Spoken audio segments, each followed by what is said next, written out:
we'll do our regular thing. Yeah, we're going live, ladies. We're going live. Yes, we're here. Meeting is now streaming live on YouTube. So Yes, we're here. We are. Well, good evening. It's open. Hello, everyone. Hi, Alana. Thanks for joining us. Oh, and Elisa's joining us too. This is great. Can't believe we were just here a couple weeks ago. Another book down. Check the box. A good book, too. A really good book. But first, let me start with, how are you? I'll start with you, Daria. How are you doing?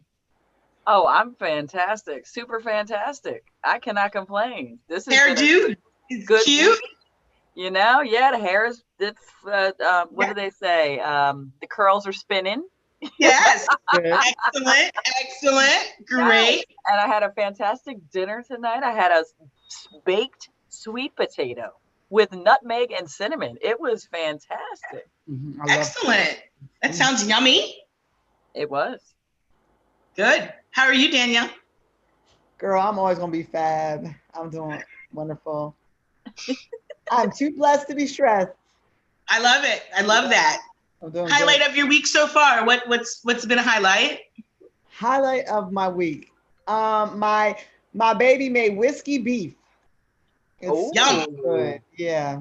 Are we like on a food trend? We had the sweet potato, and now we're whiskey beef. And okay. Girl, yes, I got to eat off of it like a few days. It was so. Oh, that's good. Mm-hmm. Oh, and I touched Janice's women's group. That was definitely a highlight. A women's group in her church, and nice, lovely young ladies. It was on nutrition. They taught us how to do a beet shot and a ginger shot and all these healthy things to make me feel fabulous. So that was nice. That was another bonus. Very nice. Can I interject? Tony is here. Hello, Tony. Hi, Tony. That's awesome. And we have Alana and Elisa with us today. So, we have to go around the room, the virtual room. How you doing, Alana? Highlight of your week. I am actually having a very good week so far. Good. And it is being topped off by the fact that the Eagles are playing twice. And I'm wearing my green. Very nice. I love that everybody has their birds on. Yes, girl. I did my best with my green. I appreciate it. The highlight for me has nothing to do with food. It's about I am physically feeling better from some treatment from one of my doctors, and also learning to say no to things that cause unnecessary stress. Cheers to that. Cheers to that too. Cheers. Mm-hmm. And surprisingly, my coworkers are very supportive of it. Good. That's good. I love that. Well, we just lost Elisa, but when she comes back, I'll certainly let her jump in. I'm doing great. Highlight of the week. I cook once a week, and then my family rates me. I try to do something different that we've never had. I like the pressure. So last week I had now that it's fall, we're moving into winter, I kind of go with the casserole thing, something you can like keep one eye on as you're working. And so this week I got an 8 out of 10. Pretty harsh graders over here, but I felt good about it. I made a Mexican taco casserole. It was really delicious. And actually we had a few meals from it. So that was good. With cornbread, Mexican cornbread with like jalapenos and chilies in it. It was good. It was really good. So I'm happy about that. Happy to get a 8 out of 10. So you're a 10 for me, Keisha. Thank you. Absolutely. And well, wait, don't you? You have a big milestone coming up, I think, right? A birthday on Monday. Woo-hoo, happy early birthday. Thank you very much. Thank you. I've been celebrating. You'll be proud. We, take some time, make all the rounds. Pandemic has had a little bit of an impact on my social activities, but nevertheless, we celebrate. So yes. All good. But thank you for the shout out. Appreciate it. And thank you for celebrating with me. So I'm ready. Wait. Carter is here. Oh, Carter. Carter. And Elisa is saying the technical difficulties are keeping her from joining, but she is on and she will be here in the chat. Yay, thank you, Elisa. Yay, thank you. And Challenge Tony us wishes if you this a happy question. early birthday too, Keisha. Tony did. Oh, thank you. Thank you. Thank you. I appreciate it. So It's I fun to give Carter a shout out. Hello, Carter. I know Carter's the man. Oh. Oh, that's nice. That is nice. So, are we ready? Yes. Okay, let's do this. So we've got some generic questions this time, but I went to Oprah's book club to see what kind of book, club questions they ask, generally speaking. Of course, we're always going to start with, did you like the book? So let's start there. Did you like the book? We should let Alana go first because she picked it. I thought the same thing, Danielle. You that. took the words right out of my mouth. I love the book. I loved it. Here's the two reasons. One, I love being able to really get in the heads of the characters. And I also love all this like crime stuff because I'm always, as you know, I love watching the ID channel.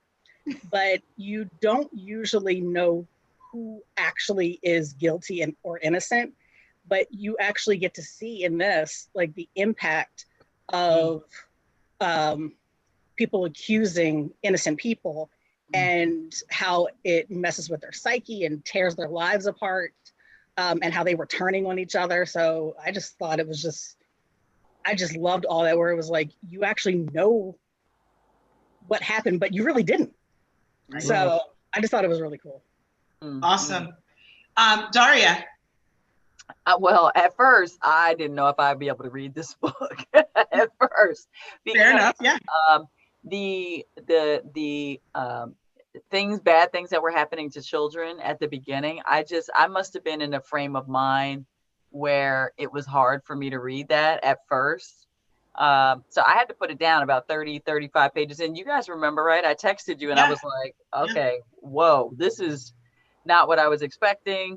And I think, again, I must have been the mindset I was in, because when I, took a break from it, came back, and once it passed the point where you started to think, okay, wait, maybe he didn't die, that allowed me to, I think, just enjoy the story a little bit more versus having nightmares about something that could happen to my own children.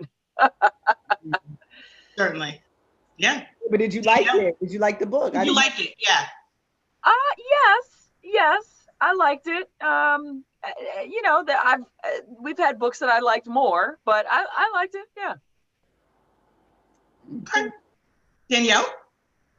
Well, yeah, I loved it. I liked it a lot. Daria texted me like, I don't know about this book and the kids. So I'm reading the book. I'm like, oh, so I started reading that book and kept reading it, and I'm waiting for these horrible things that are going to happen to these kids. And I'm like, are you talking about this and that? Like, and so I'm glad you texted me because I just started reading it. And I was entertained the whole way. Didn't want to put it down. Didn't want to stop.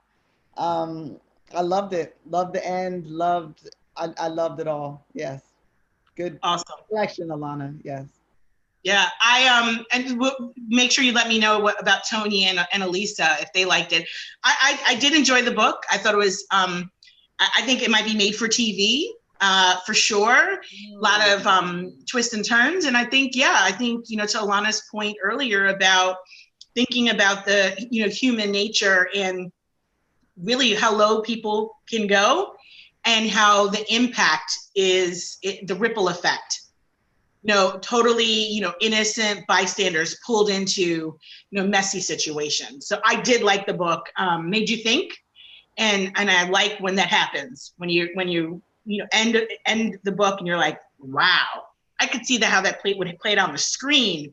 I could start thinking about the actors. So I did enjoy that for sure. What about Elisa and Tony? Speaking of the end, Elisa said she liked the book, but she hated the ending.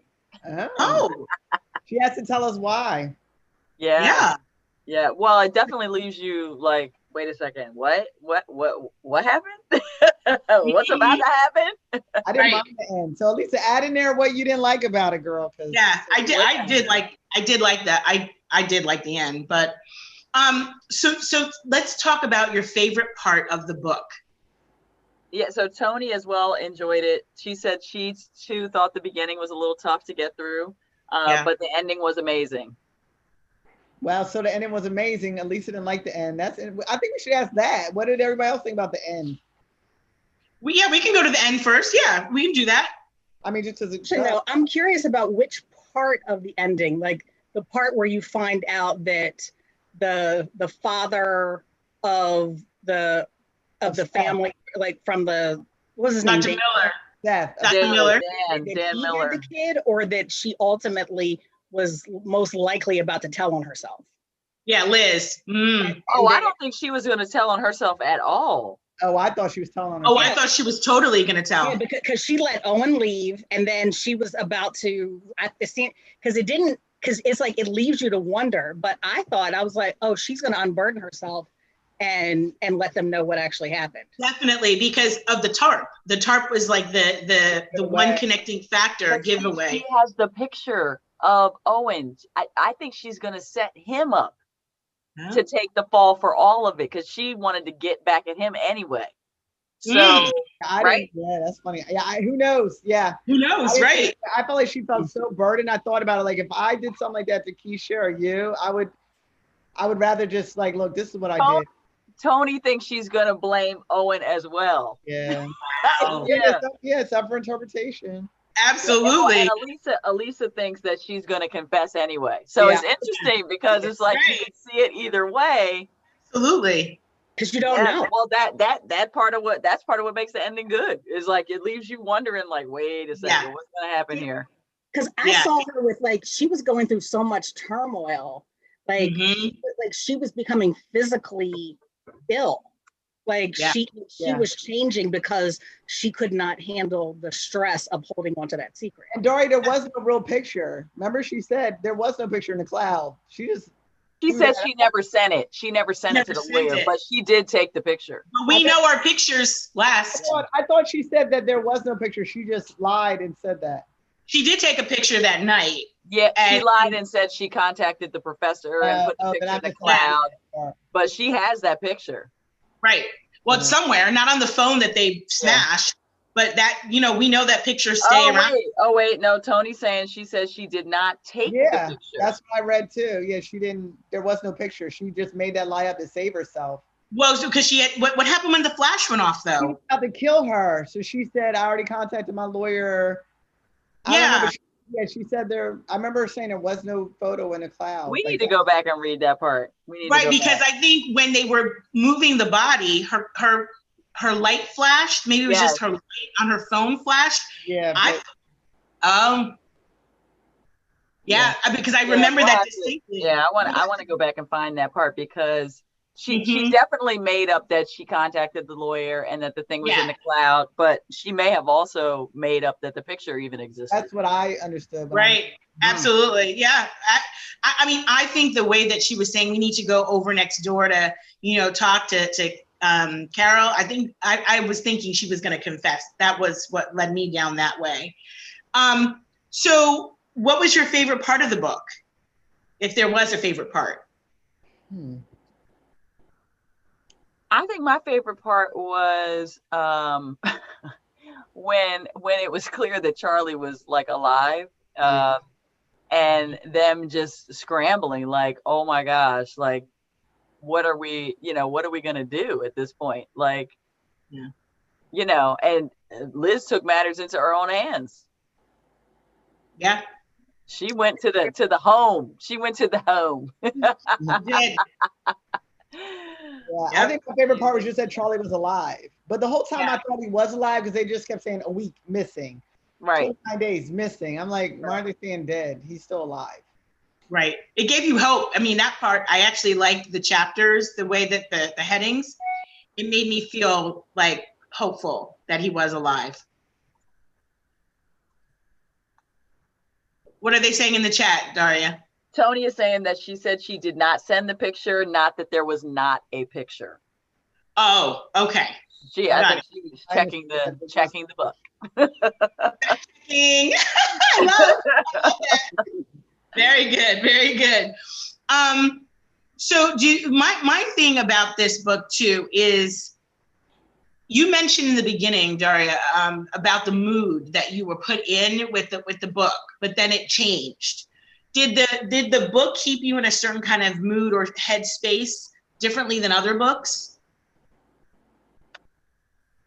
I mean, this was a interesting book to read. It was not like other books we've read. This was in a different, I mean, even though it was psychological and suspenseful like a lot of the other books, this felt more like a mystery plot. Like you had to, all right, what's going on and who's going to do what? And you didn't know what the husbands were doing. Are they cheating? Or are they just, what are they doing on the side?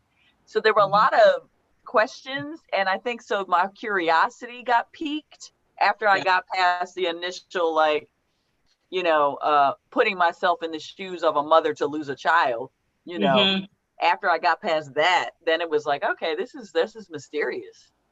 Yeah. Yeah. What are your thoughts, Danny? I don't know. I thought it was like the books that we always like the suspense, the psychological thrillers. But I think Daria's saying that she didn't know the pieces. I think this is a good book because Daria could always tell. I could never tell. It's always a surprise to me at the end. So yeah, but I listened to it in the car. But it put me in a different headspace. No. Luckily, because my babies aren't a baby. Like probably if they were little, it would probably bother me too. But you know what made me feel bad? When Charlie was like, "Mommy, I called you and you didn't come." Like that reminded me of like the 5 incidents where your kids are going to tell you like, you did this wrong in my life and that wrong in my life and this wrong and that wrong and that wrong. Running list. They got that running list. Something I never forget. Yeah. Didn't even know it was happening, and they're like, "Yeah." It didn't even happen, and you're like, "Wait, what?" I know, right? What about you, Alana? Yeah, I wasn't really like, I was just more just wondering like, what are these crazy people about to do next? And how much Liz was going to let Owen take advantage of her and manipulate the situation.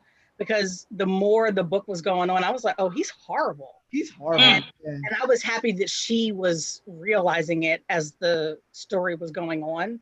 And I was like, oh, good, she got rid of him. But yeah, there was just so many little things about people. And you think about like redemption and because like, remember like the guy that was, in the tube that they were trying to question that was in the river because somebody had seen him. He had the GoPro on his dog. GoPro on the dog, right. And then and then like the father ended up like beating the guy who because he had whatever history. And it was like, when do you ever get to escape your past? Right. And it's like his past wasn't even what he like the father was even thinking it was. Right. Because when people end up being like labeled as pedophiles, it doesn't mean that they were necessarily like old people with young children. It may have been like they were 23 with like a 16-year-old. Right. You know, so it's just like, and it was just very interesting because there was no redemption for that guy. I know. And you saw like people's lives just being torn apart, all because really she was just too scared to own up to her stuff. And yeah, like I wanted her to like just get herself together, but yeah, I was just like, what are these fools gonna do next? I know. Just to save themselves. That ties to something Tony said. She says there's so many evil characters in this book. So many evil characters, but she still loved it. And Elisa said, I love the fact that the mom never gave up hope that her son was alive. She trusted her intuition. Yeah. I was afraid that this was going to come back and the mom would have killed herself. Like I was afraid that when she had Charlie and she was running back, that she was going to be dead. Like it's so funny you say that. I thought she was going to jump into the river. Like she was like, stay she's like, right no, there. Stay, I'm coming. Yeah, she was like, stop. And I was like, she's about to jump in this river and like hit her head. And Yeah. because she might have thought it was like a mirage, like Liz with her son, thinking she was dreaming. And so I was so worried about that too. So the characters in this story, I mean, I know we've asked before, like, who's your favorite character? And so obviously, I think we all love Charlie. Which character to you had any redeeming qualities? Danielle. I go. Yeah. What Lana just mentioned, the gentleman who slept with a 17-year-old who was 22. Like that's so like easy to happen. You know what I mean? Like, yeah, he's not really a pedophile. Like, it's like they're 5 years difference, you know? And I mean, yeah, it was a bad judgment call. Maybe you should have waited a year or two, but I think that young man wasn't a bad person at all. And then the way his mom, that part was heart-wrenching. And definitely. And the mom was like, he had to get there quick. So and she was trying to defend who he loved. She's like, it doesn't matter who he loves or the way he is. I thought. I know, like, she was a good person. He was a good person, and Charlie was a good person. And the dog that videotaped it. The GoPro dog. What about the manager at the restaurant? Amanda. What did she do? Remind me. Well, so she must have had an affair with what was Owen. it? With Owen, rather, yes. With Owen. And when he tried to come back, he came back around. She was like, "Get out of here! Just like get out of here! You ain't crap. Been down this road before." So I mean, the wife suspected, her of being involved with David, right? Right. But turns out she had been involved with Owen, and Liz had no clue. But she moved past that. She recognized that it didn't lead to anything positive. Right. And she wasn't going down that path again, which is, that can be a challenging thing. Yes. But it was growth. Yeah. Yes. Because that was a rabbit hole. Yeah, I'm sure she's a lovely woman too. Yeah. A lovely woman. Yeah. Well, I mean, so if you think about the men in this book, so if we just start with the husbands. So even if we go back to Dr. Miller and like Liz Jarrett's dad and obviously Owen and David, I mean, what were your feelings and thoughts? I think that people have these defining moments in their lives that change them. And for some people, it breaks them. Mm-hmm. And I think not even for just the men, but I think for also the women, like, everybody has potential for good and evil, basically. And it's just a matter of what you see in that moment and like what choice they made, and how much are you willing, like, when are you willing to go that far to save yourself or someone you love? Because when you think about it, Owen initially, while he was, yes, saving himself, he was also helping Liz by doing some of this. But then it was also like, okay, you know what? Like, you can't go like getting a conscience now, because this is also going to impact me. Like, right. I was trying to help you, even though it was all too far. But, Dan, he wasn't a bad guy, but, he was treated very negatively by the community after that accident. He judged because they thought the allspice was alcohol. Yeah. Right. Old Spice, right? The Old Spice, which Liz, at whatever, 9 years old, coming out of a traumatic experience, she misjudged. She didn't know what alcohol smelled like, and so he definitely had that stigma. But now, wasn't the idea put into her head by like her mom or somebody, or like they were trying to like imply to her, like, he drinks, right? Like, wasn't he drinking or whatever that day? Must have been, yeah. Daria. Yeah. Yeah, no, I was just going to say that Elisa brought up another character that we might be overlooking here, and that was Esther, the detective. The The detective. Yeah. So Elisa said that she liked her. She was a good detective. It's good to know there's smart people who are really good at their job, and it restores her faith in that fact that people do really care. Yeah. Remember, never mind. I was gonna say, remember, this is fictional. Like, you know what I mean? But there are people in the world who care. No, I know, But you have to look. I mean, you you know how sometimes, Keisha, you know how the way you asked this question before was right. Not only which character do you like, it's like what character do you identify with? And so, yeah, you know, when you look police officer, also, what's her last name? Nguyen? I don't know how to say it right. Oh, Nguyen? yes. Nguyen. Nguyen? Okay. So yeah. I'm wondering, Elisa, do you identify with the police officer career path and the fact that she was an Asian woman? And her newbie officer. And the newbie officer who was like, you know, really impressed with her detective skills. I thought that was, you know, he was like very young and very green, very new. Yeah. What were you going to say, Danielle? Sorry. I'm confused, Alana. Did you say, Daria? I said, why you look confused that I'm asking that question? Because I was just thinking about, like, just because it was just an Asian character. Yes, I'm saying if there was a Black character in this story, I would take a special interest, I would think, because of like an affinity toward that character. I still looked at Esther as white. What's that? I still looked at Esther as white. When I realized that they specifically, when they make it, when they go out of the way to make sure like a race is identified in the character, I try to understand why. Well, I think when you were talking about the failed relationship and the mother saying like, the mother was not happy with her for lots of reasons. Right. Her mother had a lot of standards and expectations, and I don't want to assume things about any particular race or ethnic group. I'll just talk about my culture, right?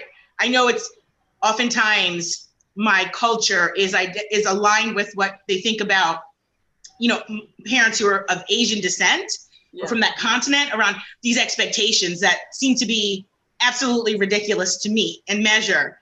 So that's what I saw in that character. So Alana, yes, I thought when they said that, so the mother was like, oh, you know, this is your job. This is what you want to do. That person's not good enough for you to marry. Like the list was very, very long, and she would avoid her mom at all costs. So like, you know, her mom showed up. Was like, oh, hi, Mom, you're here. Elisa said she didn't even know she was Asian. Yeah. And it's not Korean. It's Vietnamese or something. So I think Nguyen is Vietnamese, generally speaking. Yeah. But so that's interesting. That's very interesting that you brought that up. So you know, in terms of this author, real quickly, I'm sure you read a little bit about him. Well, you know, he's like a New York Times best-selling author around suspense and psychological thrillers. He also does some true crime stuff too. Yeah, you did. I know you did. I know you looked this up. What do you think? What do you think is the compelling quality of this kind of genre, and what might make Gregg Olsen so popular to be like a New York Times bestseller? Well, this is the second book of his that I read. And I discovered him just by looking at random stuff on Kindle Unlimited. And he was on the recommended list, and I liked the first book. So I was like, oh, let me find something else of his. But I think part of what is interesting, whether it's the true crime or the things that seem to be very realistic, is that it gives us a glimpse into how horrible people can be. Because I think there's a curiosity about like, how can someone's mind allow them to do so much evil and be okay with it? And it doesn't mean like that you want to do it, but it's just like, you kind of want to understand it. And Like, it's like, how did you get to be this way? Like, what happened in your life? Right. And that's why, like, I also like, I keep reading all the Karen Slaughter books. Right. Like, well, yeah, she's another one. Yeah. Yeah, for sure. Yeah. I guess I was asking that, question just to think about, and Alana, you touched on really good points around when you're writing this, where do you get these ideas and how low do we really go as humans? And could this really happen? And I was thinking about Carol, and then we should talk about the women, of course, in the book, and being painted as like this Google executive and the big mega house and all the money. And then her husband, we weren't really sure if he was with her because he was with her because he loved her, or was it her money or her title or her, and then to be painted really in such a light. And I was thinking about, women in careers who focus, then decide to pivot and make different choices. Is there something wrong with that? And I think when I think about the psychological thriller and suspense, putting all of these pieces into one book, highlighting all of these different characteristics of humanity. Think about her. Her husband encouraged her to, terminate a pregnancy because it wasn't the right time. And, as they were building their careers, or he was building his career. Yeah. And so I think that's how low can someone, go? How can we encourage other people to make really poor choices? Back to Owen and Liz. I think when you think about like a partner, and the author highlights this, does your partner make you better? And if you look at all of these relationships in this book, dysfunctional. And is that why it's on the New York Times bestseller list? Like, people, listen, okay. I think people like to see messed up stuff so that their own life does not seem as messed up. Sometimes, it's a nice escape from it's like, in comparison to this, I'm doing okay. I'm doing really good. He's not trying to kill me. Because I didn't run over any kids and try to bury their bodies today. I know. No, but I'm just saying, think about, like, people love controversy. They love crisis. They love conflict. Even in the media, like, this is what people like, because it's like, at least I don't have that going on. Right. I think, when I look at the list and books that make it and stay on the list for a while, that's what I'm thinking about. I think it is the escape part. It is, highlighting the polar opposite characteristics of all of these, folks in this book that just really alarming. And I want to talk about Dr. Miller, thinking about what his plan was. What do you think his long-term plan was for Charlie? I think he was just going to keep him and raise him. And it was like, this was going to be like his do-over kid. Rape him? Raise him. Oh, I was like, whoa. Where'd you get that from? Yeah. Oh, my goodness. I honestly, because he felt like he was rescuing Charlie. Yeah, right. From them. Yeah. He felt like Charlie wasn't in the most loving home in the first place. Well, he was left for dead. So. No, with David and Carol, and then he also felt like, Owen and Liz were like these horrible people who just like threw him away. So he was just like, I need to save this child, and he needs something better. Like, what he did was horrible, but his intentions, because of his fractured mind, because of what happened in his life, his trauma, right? Yeah, it came out all wrong, but he meant well. The way the community treated him too. I think he probably hated them so much that he didn't care what he did to their children. Yeah, and remember, he also has history with Liz where he has issues with her. Deep he was like, Lizzie, you did a terrible thing. You did it, he was really berating her like she was, a child, which, right, her actions obviously were unspeakable. She made poor decisions the whole way through. Yeah. And how, self-centered she was to be thinking like, I've got to go take this test. Thinking you ran over a cat, whatever it is that you ran over. Cat, you run over a cat and you don't like reverse quickly and check for the cat. Like, I would have friends with none of these people. Like, they're hard. They're hard.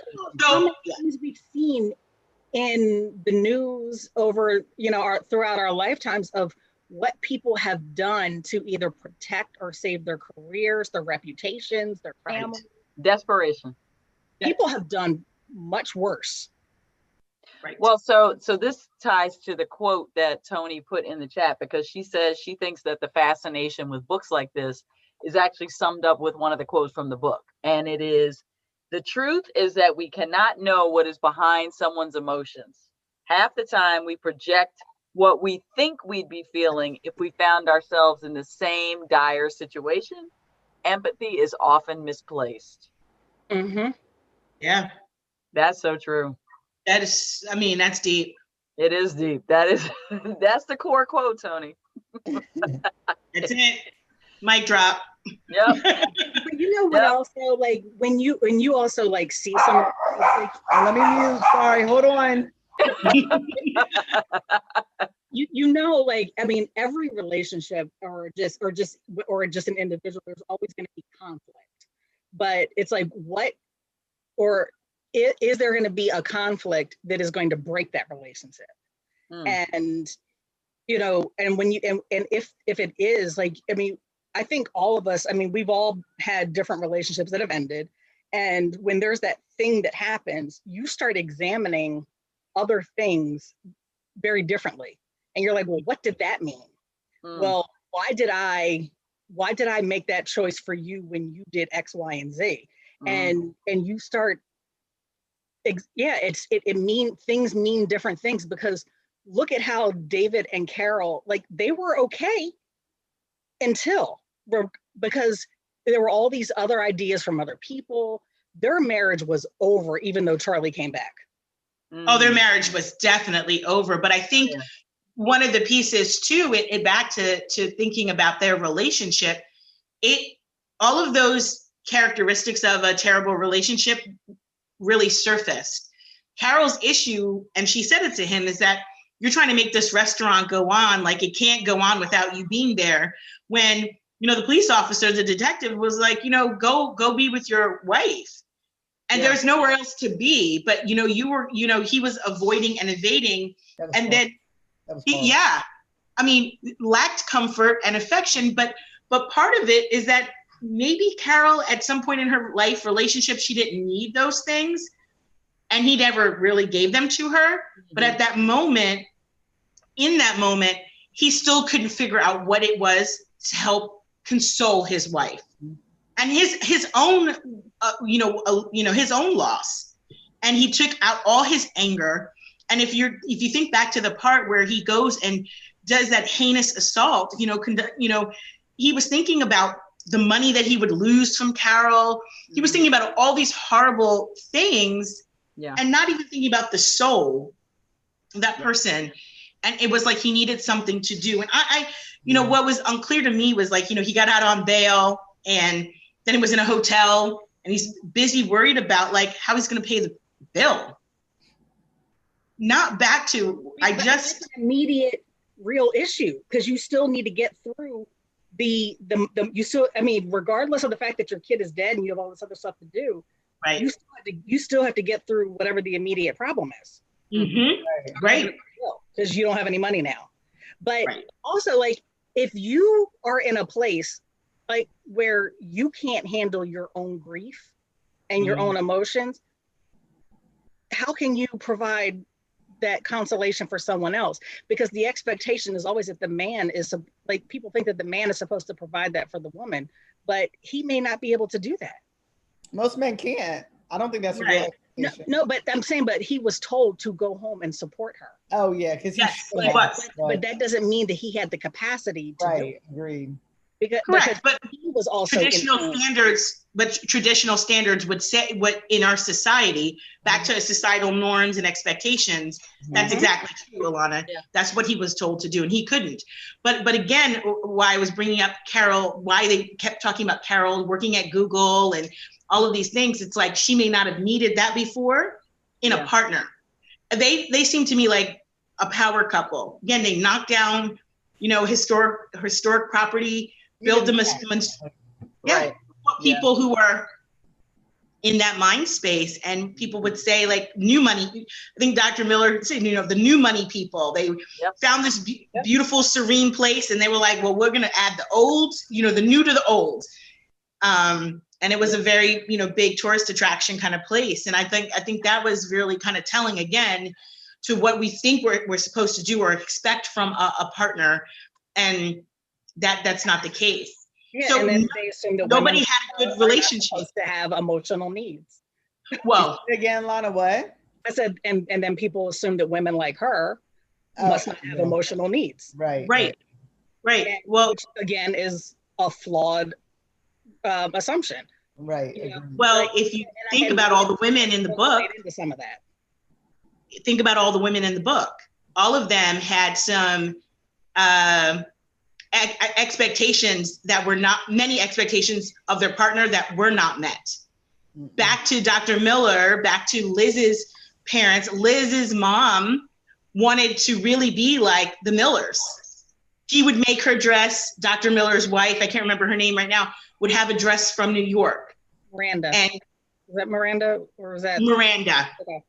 Miranda Miller. So Liz's mom envied the Millers. She wanted to go shopping. You know what? See, this is what's interesting. The author also, I think, probably has one character in every book that they identify with the most. The same way when we read it, we're like, oh, I think the author identified with Dan Miller, the doctor in this book. It feels like, yes, I feel like he was like the most sympathetic character in the whole entire book. And if you think about it, he's the only man that wasn't doing wrong by the woman that he was with. Correct. Had some kind of crazy, like everything about Dan Miller was like a sympathy thing. Like you could feel bad for the situation that he was in. To raise save two children and his own son he couldn't save. Then his wife dies of cancer. Yeah. That was bad. Right. And so like, I think that was the counterweight to him taking Charlie, because it's like, you felt like this man has been through so much. And even though he had Charlie captive, essentially, he had rescued him. Really, he saved him at the same time. Yes. So it was a really, I don't know. I just feel very complex. Yeah, that was very complex story when you lay it out, because you're right. I forgot she died of cancer, and he did mention to Liz, you young people don't even know what love is. Yeah. You don't even. And I think he was talking about their disastrous relationships. Yeah, because he had the binoculars. He'd be watching them. Remember? But look at that. I feel like that's judgmental too, though. You know what I mean? But everybody judged him, so then it taught him to judge everybody else in their relationship. Yeah. Well, you know what's going on behind, When he had the binoculars, he was looking, and what he said was that he couldn't see who was who, and you remember Owen messed around with with Amanda. Yeah. With Amanda in the Miller's house. Yes. And so I'm not in the Miller, I'm sorry. Carol and David's house. Carol and David, yeah. Yeah, their house. And so he saw that. So he says, I don't know what's gone on over there. It seems like there's a different woman. You can't do that these days with the ring, girl. You can't do that these days. You can disable the ring. if you're the sole person. But you have, you know what I mean? It depends. Oh, yeah. Well, but this is where you look, and like you talked about Dan, or anybody, somebody's actions, and then I guess it's the empathy of it. Something isn't always all bad or all good. Right. True, Alana, true. Well, in the case of Donald Trump. Oh. Well, we won't get political. Okay.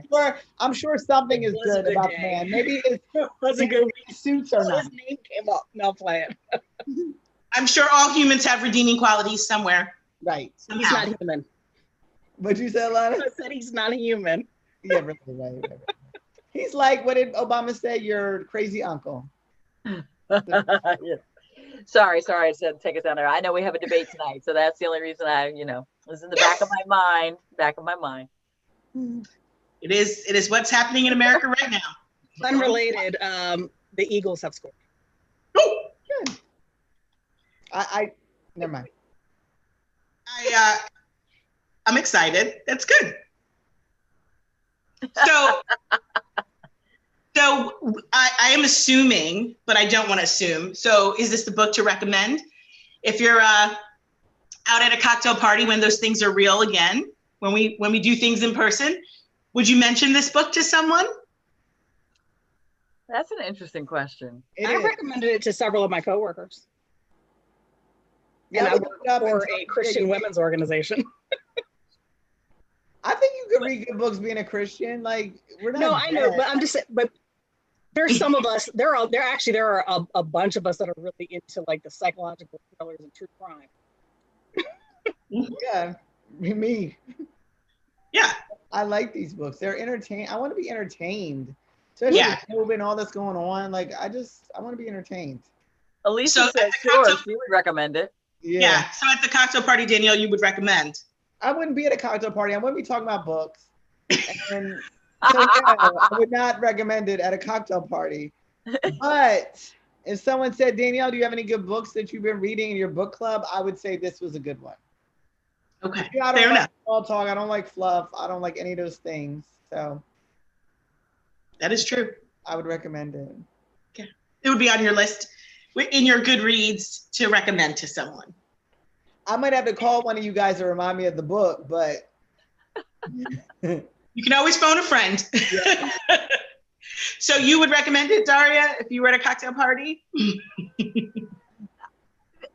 Possibly. I mean, it depends on who the person is and, what I'm trying to, what perception I'm trying to create. I mean, if I'm at a cocktail party, I'm probably, it's work related. Like, it's not social, most likely. So if it were social and somebody's like, hey, what you been up to? Like, would you say, like, I read this? I would probably just be like, let me just share my whole reading list with you all. Like we have read, how many books have we read? I'm looking. We've read 40, so many. We have read 44 books since we started this whole thing. 44 books. Wow. So, I mean, we've read more than that, but that's how many episodes of Live the Book we've done. Oh my. Wow. Oh wow. Yes. Impressive. Either through YouTube or through, prior to YouTube when we were meeting. Live sessions. Yes. Right. Yes. Mm-hmm. That's impressive. So I think your answer is interesting, Daria, about perception trying to create at an event. I think you're right. I didn't think about it that way. So I was thinking about cocktail parties that were not necessarily work related, but more fun, and kind of lighthearted. Sometimes I ask that question because I'm in spaces and places where things get like super serious, and I feel like when I talk about books, it adds some levity. So I can't do serious these days. See, for me, I found that my taste in just about everything is very eclectic, and it's just whatever I like. Yeah. And if I don't even care who you are, and I'm sharing it. And like, I'll tell you about the anti-racism book that I'm reading and the crazy psychological thriller. And then like the witty sitcom that I'm watching and whatever else, So it's just like, here are all the random things that I like. The things that just somehow entertain me or I like that bring a lot. something, to my life. And people who know me enough know that like, that makes sense for me. Right. Like I just like whatever I like and it's like accept it or don't. I think I'm right there with Alana. Like you and Daria have more serious like get-togethers with like professional people or something. I just am who I am at all times. Work, not at work. Like this is it, and this is what I like. And I'm gonna talk about my hair products, my hair gel, and my hair oils. Like I don't care. Like. Yeah, I'm showing my dog in her outfits. You know what I'm saying? Yeah, I think that's what to help at the board meeting. There was on that Sunday, it was an Eagles game. Giggles and I were dressed. Right. People were like, and in the beginning, they were like, put Giggles on camera. Well, Yeah. here's what I do. Here's what I do think. I think, any kind of conversation is best when you reach, like when you're hitting on something like some common ground. Mhm. So if there was someone who I knew appreciated, like, realistic crime fiction, Yeah. I might say, oh, you have to read this book, the last thing she ever did. Now, Right. by the same token, I wouldn't just mention that indiscriminately to somebody who I didn't think would appreciate, what I'm saying, that thing. So I think you just have to be, to me, like when you're just casually interacting with people, it's about what you're going to connect on. So to have more options on that is a good thing. I hear Yes. you. Yes. You're really Which is from the hair products. I hear you, Daria. That makes sense. No, I agree. Yeah. But I would say from hair products to like having my dog in game ready wear, like that's called, it's bandwidth. It's just the continuum of all the things that we could talk about. Correct. I love that. Just having options. Many, many options. Cause I too, I like to dabble in lots of different things and have, the one thing I'll always remember is in an interview about what the last book, you read. I always want to be ready for that question. So exactly. I usually lie. I always lie when I've been asked that question, especially since I really wasn't reading anything before. Well, but Keisha's referencing a specific situation. Oh. Or I think. Are you? I didn't hear what she said. Somebody distracted me. They looked so good. They walked past me and I just there was someone who got interviewed who I know, and they asked what the last book that they had read, and the person could not name one book. I like to ask that on interview questions because I really don't want you if you haven't read anything. And that's the point. Like she could not name one book. Next, right. Don't want you. I don't want you. Oh, yeah. See, I knew enough to have a prepared response in case that question came, even though I hadn't really been reading anything. Mm-hmm. And it was like a safe book. Like I would tell them The 5 People You Meet in Heaven, because I just loved that book when I had read it. And I was like, and it was just a nice thing to reference that made me seem like a very nice person. I like that. So two things. Elisa said we should tell everyone about the flight attendant. She's on that. Yes. And then Tony said for her, it depends on the subject matter and the person she's talking to before she will actually recommend a specific book. Oh, that's nice. Tony makes sense. Spot on. And agreed.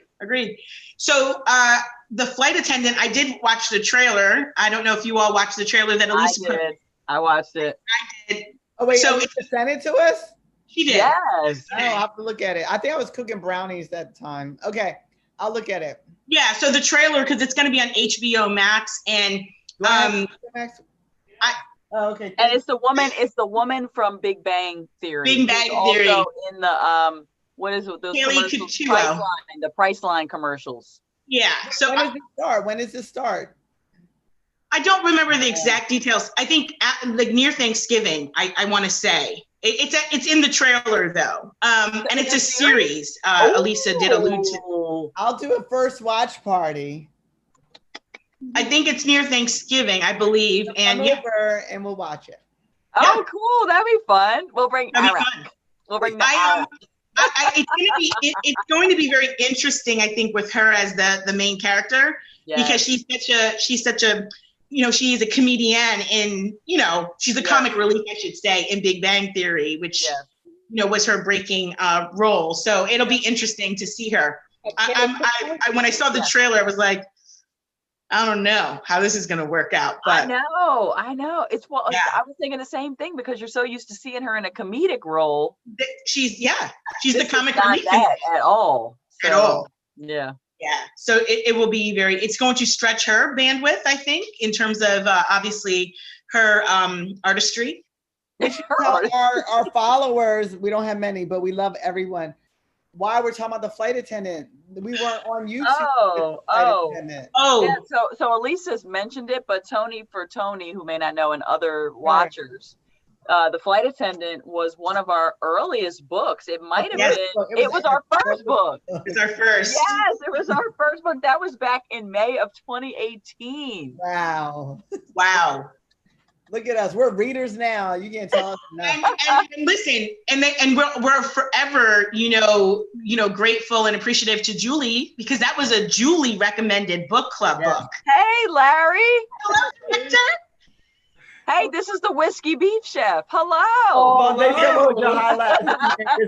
Yes. Awesome. So good. Cookie Monster.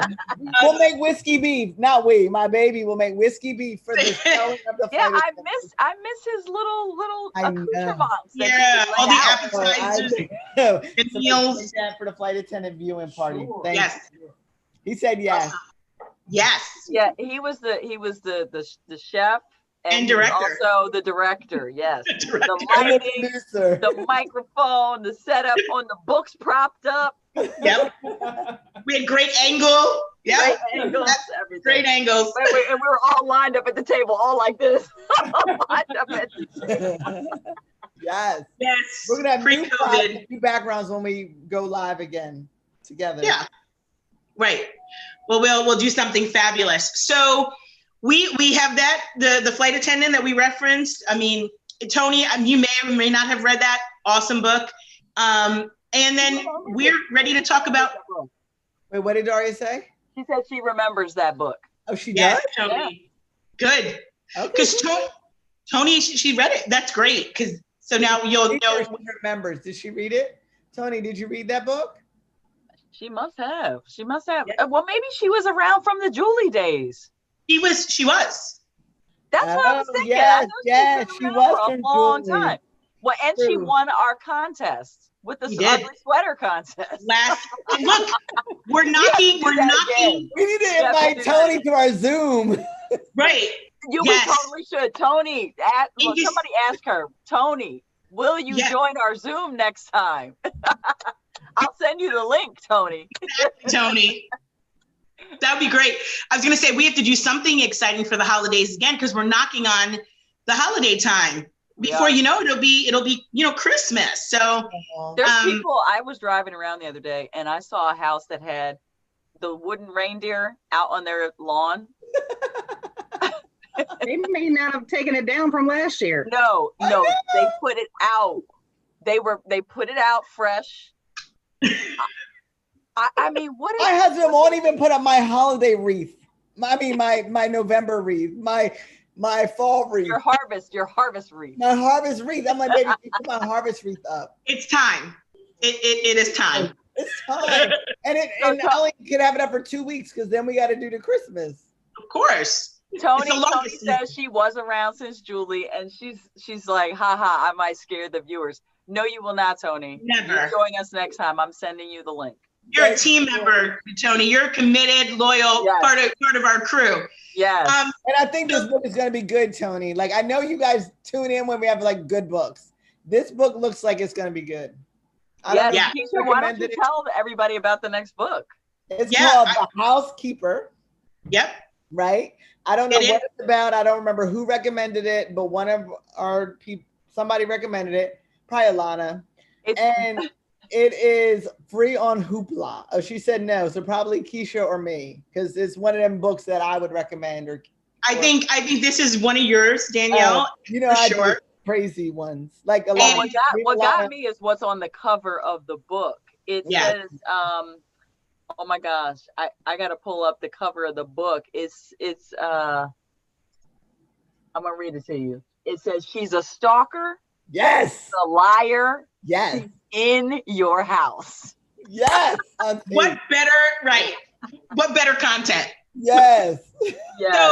So the big thing about the next book is that it's just right around the corner, because we're meeting on November 11th.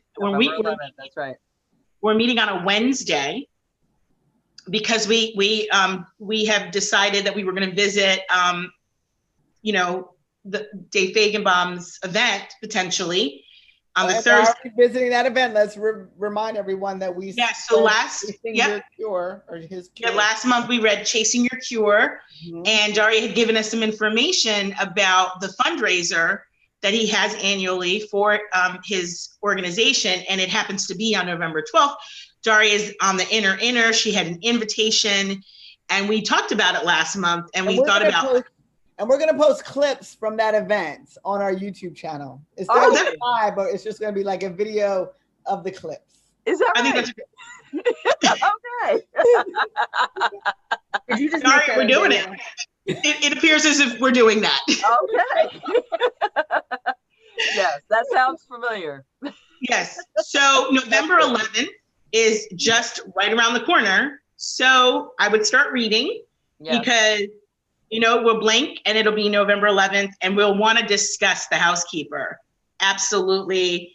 Another psychological thriller, which clearly we like. And people keep writing them. So I think we have a long list. No shortage. No shortage. No shortage. Crazy. And then Darius month, we learn things. We discuss intellectual things. So there are 3 months where we learn about intellectual things. Well, what I think is really nice is how we select and we just take turns. Yeah. And that's really how we expand our thinking. We expand. I appreciate all of the expanded thinkings. Yeah, we need it all. Girl in the doggone dirt. I forgot her dad drove a car. I didn't like it. Oh, Educated. That was a horrible book. Did I? That's really my. No, Keisha did. It was a horrible. I'm like, I never liked Keisha's books. It was a horrible book. A horrible book. Again, still on the New York Times bestseller list. I was going to say, but watch it get turned into a movie. Oh, it probably will. Oh, I did. Little Fires Everywhere that she also made us read. I didn't like that book. I didn't like that book. It got turned into a show. Exactly. Thank you. There were enough show-worthy books. It was good. The only book that Danielle liked that I ever picked for her, that she liked. For the crawdad thing. For the crawdad. Period. Only book ever. I still remember she made me buy We Are the Mulvaneys. That was a horrible book. It was an Oprah book club. Oprah. Any book that has Oprah, I've done. I don't want her books. Anyway, but where the Crawdad Sing was. It's not about me. This book club is to expand my bandwidth. So where the Crawdad Sing was on everybody's list. So that was good. Oh my God. That might be my favorite book right now. Where the Crawdad. So I listen, 1 out of 50 isn't bad. Maybe 60. The other one I like. Speaking of the serial killer or something like that. Oh, My Wife, the Serial Killer? No, My Sister. What? Oh, yes. Yeah, there is in December. The book is called My Sister, the Serial Killer. That's your book, Alana. Be prepared to be on with us for that one. I haven't read it, but I heard good things, and I believe it's a Black author and a Black woman.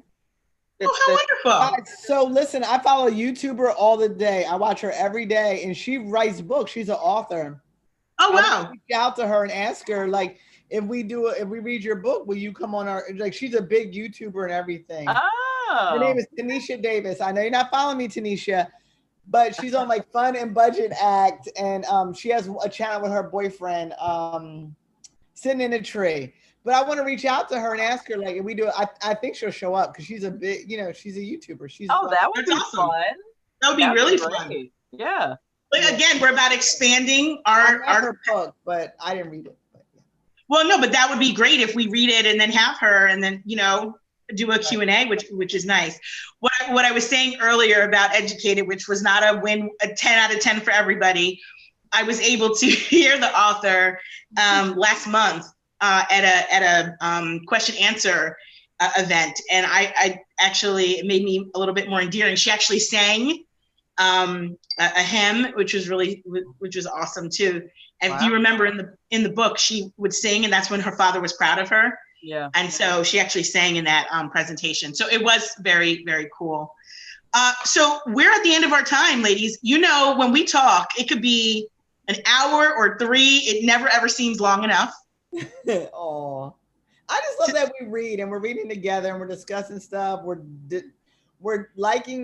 being similar. We're not being, we're agreeing. We're not agreeing. I just love that we have these discussions. We learn about each other, and that's the beauty of it all. Yeah, absolutely. Happy to be living the book with you all. Thank you, Alana. I love that. Thumbs up. Oh, Alana, I want to do the same thing. Hold on, Alana. I gotta do Zoom too. Well, I've given you a heart. I love you all. Oh. And it's a busy night for us, so we're going to go and do what we do.